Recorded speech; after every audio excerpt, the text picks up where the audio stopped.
রাসূল সাল্লাল্লাহু আলাইহি সাল্লাম স্পষ্ট জানিয়ে দিল, চাচা যেন আমি এটা পারবো না। হঠাৎ করে চাচা আবু তালিব অসুস্থ হয়ে গেল, খুব বেশি মৃত্যু শয্যায়। আল্লাহ রাসূল সাল্লাল্লাহু আলাইহি সাল্লাম বড়ই পেরেশানির মধ্যে পড়ে গেলেন। তিনি চিন্তা করলেন, হায় হায়, আমার চাচা আমাকে এতদিন পর্যন্ত আমার পিছনে মাথার ছায়া হয়ে দিনাতিপাত করেছেন, আমাকে সর্ব ধরনের সহযোগিতা করেছেন। আমার চাচা আমার জন্য 3 বছর পর্যন্ত গিরিপথে রয়েছে, খেয়ে না খেয়ে সুখে দুঃখে আমার পিছনে ছিল। এতদিন থাকার পর আমার চাচাকে এখনো মুসলমান বানাইতে পারি নাই, এখনো আমার চাচাকে শিরক থেকে ফিরে আনতে পারি নাই।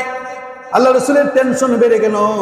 এবার আল্লাহ রসুল সাল্লাল্লাহু আলাইহি ওয়াসাল্লাম আমাদের আবু চাচা আবু তালেবের শিয়রের কাছে বসে বললেন, আয়া আম্মি লা ইলাহা ইল্লাল্লাহ। ও আমার চাচা, আপনি একটু বলেন লা ইলাহা ইল্লাল্লাহ। আল্লাহ রসুল চাচাকে বললেন, ও চাচা, আপনি শুধু একবার বলেন লা কালিমাতান লা ইলাহা ইল্লাল্লাহ, একবার শুধু বলেন, আল্লাহ ছাড়া কাউকে মানি না। আপনি শুধু একবার বলেন।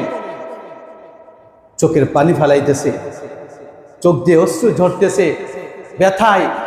এতদিন পর্যন্ত যে চাচা আমার পিছনে ছিল, আজকে এই চাচা অসুস্থ, মৃত্যুবরণ করছে, কখন মরে যায় আমার চাচা, আমার চোখের সামনে জাহান্নামী অবস্থায় মারা যাবে, এটা আমি নবী কিভাবে সহ্য করব?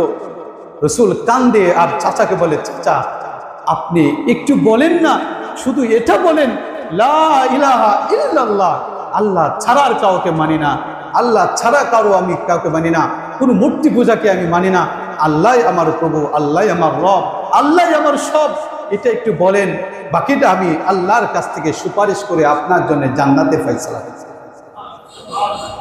আল্লাহ রাসূল সাল্লাল্লাহু আলাইহি সাল্লাম শিয়রের থেকে কেঁদে আর বলেন, ওই সময় আবু জাহেল আবু তালেবকে দেখছি, আবু তালেবের হৃদয়টা নরম হয়ে যাচ্ছে মুহাম্মদের চোখের পানি দেখে।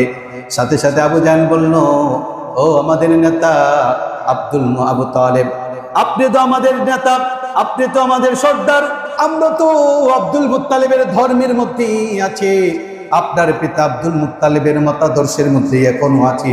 আপনি কি মৃত্যুর আগে শেষ পর্যন্ত মীর জাফর হয়ে আপনি আমাদের ধর্ম ত্যাগ করে ইন্তিকাল করবেন? এটা কি কখনো সম্ভব?